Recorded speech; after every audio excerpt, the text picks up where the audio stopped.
Continuando, pessoal, aí a gente tem a questão do erro, que é uma outra medida que é bastante importante quando a gente está fazendo uma estimativa.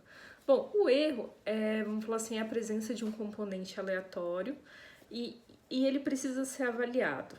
Ela é uma função entre, vamos falar, o erro, na verdade, ela é o quê? Ela é a previsão feita e o que aconteceu efetivamente.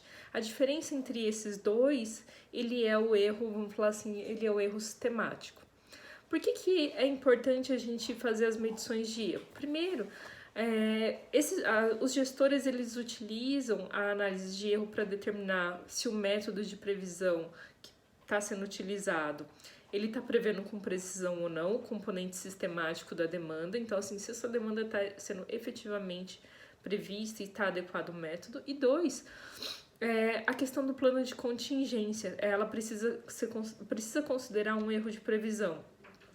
Então, assim, se o erro ele é muito grande, primeiro tem que se rever o método, né? Então, ele não está conseguindo prever. Dois, precisa ver se esse componente aleatório ele está conseguindo contemplar essa contingência necessária. Bom, vamos lá. Nas previsões, vamos falar assim, nas medições de erro de previsão, nós temos basicamente 3 métodos e depois 2 de verificação. A primeira medição de erro que a gente tem é o erro quadrático método, é o método EQM. Ele relaciona a variância do erro de previsão. Então, o EQM ele penaliza os erros maiores de forma mais significativa que os erros menores, pois todos os erros eles são quadráticos. E aí a gente tem aqui a fórmula dele. O EQM ele é igual a 1 sobre n sobre a somatória dos erros ao quadrado.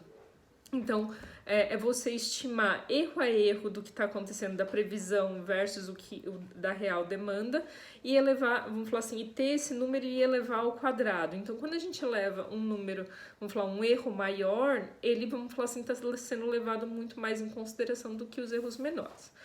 Então, quando que é interessante a gente usar o EQM? Para comparar métodos de previsão, se o custo do erro maior ele é muito maior do que os ganhos a partir de previsões que são muito mais precisas. Então o EQM ele tem a sua função apesar, vamos falar assim,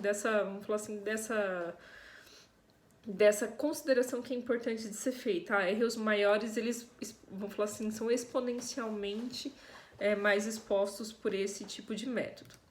Em seguida a gente tem o desvio médio absoluto, o DMA, que é a média dos desvios absolutos por todos os erros, por todo o período. Bom, antes de falar sobre o DMA, a gente tem o desvio absoluto de um período. O A, vamos falar, considerado A, que é, vamos falar assim, esse desvio absoluto, ele é o valor absoluto do período. Então, assim, é o valor absoluto do próprio erro. Então, AT é igual a, vamos falar assim, ao valor sem menos e mais do erro em si. Tá ok? Bom, e para que o DMA, e voltando, para que o DMA ele é usado? Ele é usado para estimar o desvio padrão do componente aleatório, supondo que esses componentes sejam atribuídos normalmente, supondo que eles estão numa curva normal, em outras palavras. Bom, o DMA ele é melhor do que o EQM se o erro previsto ele não tiver uma distribuição simétrica. E aí a gente tem que o DMA, ele é 1 sobre n, que multiplica a somatória dos A's no tempo. Então, vocês estão vendo por que eu falei um pouco sobre o desvio, vamos falar o desvio absoluto, que é em função de E, que é a gente tirar a componente mais e menos desse erro ali estimado.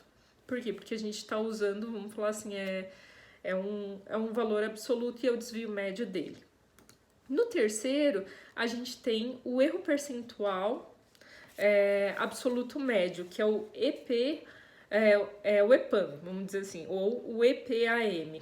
Ela é uma boa medida de erro de precisão quando a previsão subjacente tem uma sazonalidade significante e a demanda varia consideravelmente entre um período e outro. Então, aqui a gente também está falando, vamos falar do mesmo jeito que a gente falou do modelo Winter, a gente está falando aqui que, puxa, esse modelo aqui, ele se aplica bastante, ou ele é muito eficiente quando a gente tem um efeito de sazonalidade. Por quê? Porque ele varia conforme um período e outro. Mas, quando a gente está considerando, vamos falar assim, a análise de séries temporais e para fazer a previsão de demanda, em geral a gente põe todos os cálculos vamos falar assim, de previsão, de alisamento e vamos falar assim, de erro para comparar se um é melhor do que o outro ou se não está tendo um viés ali ou um sinal de acompanhamento. O que é o tal do viés? O viés ele serve para rastrear e controlar os métodos de previsão. Então, assim, por isso que eu tô falando para vocês. É importante a gente colocar todos eles para ver se esses métodos são adequados ou não. Então, assim, esse viés ele tem que flutuar em torno de 0. Então, assim, se ele flutua em torno de 0, o que acontece? O erro ele é aleatório e não viesado. Se agora, vamos falar assim, seja de um lado ou de outro, se agora ele varia muito, esse erro varia muito e ele não está em torno de 0, o que acontece? A gente tem, vamos falar assim, um viés ali que está compondo. E aí, vamos falar assim, a gente pode falar que esse erro, o método de erro de previsão, ele não é bom o suficiente para prever. A gente também tem o sinal de acompanhamento, o famoso SA, que é a razão entre o viés e o DMA. Então, o desvio médio absoluto, que vocês podem ver também, assim como a gente tem o viés, vocês podem ver a fórmula do SA.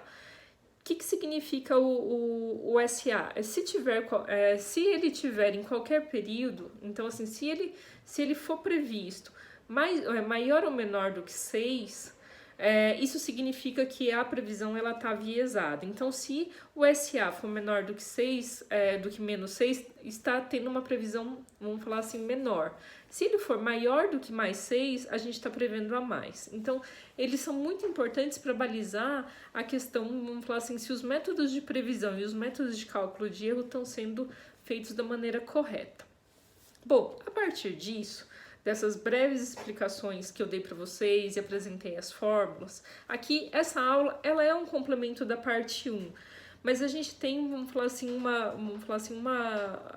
para essa aula, uma força que vamos falar assim, um esforço muito mais de vocês, que seria o desenvolvimento do exercício na prática e de aplicação dessas fórmulas conforme o estudo de caso que eu comecei a apresentar para vocês. Então, no último slide, o que eu falo para vocês? Para vocês pegarem o Excel eu já deixei para vocês brevemente montado, e construírem a planilha, sendo que alguns dados eu já deixei para vocês nos nossos próprios slides, porque eles já foram construídos até para vocês entenderem o que está acontecendo. Então, vai precisar dos dados de demanda, de nível, de tendência, fator sazonal, a previsão, cálculo do erro absoluto, que aí vocês sabem que não tem sinalização, o EQM, o DMA, o percentual de erro, que está sendo levado em consideração, o EPAM e o SA.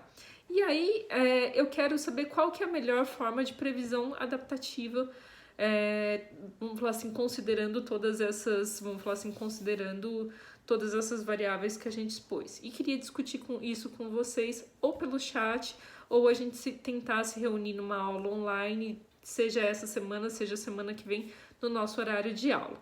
A gente pode combinar isso sem problema nenhum, tá legal? Também deixei o texto para vocês lerem, que eu acho que é um complemento da aula com um texto bastante profundo em relação a todos os conceitos sobre previsão adaptativa e os modelos por ele utilizados, tá legal? Eu aguardo a notícia de vocês. Tchau, tchau, uma boa noite.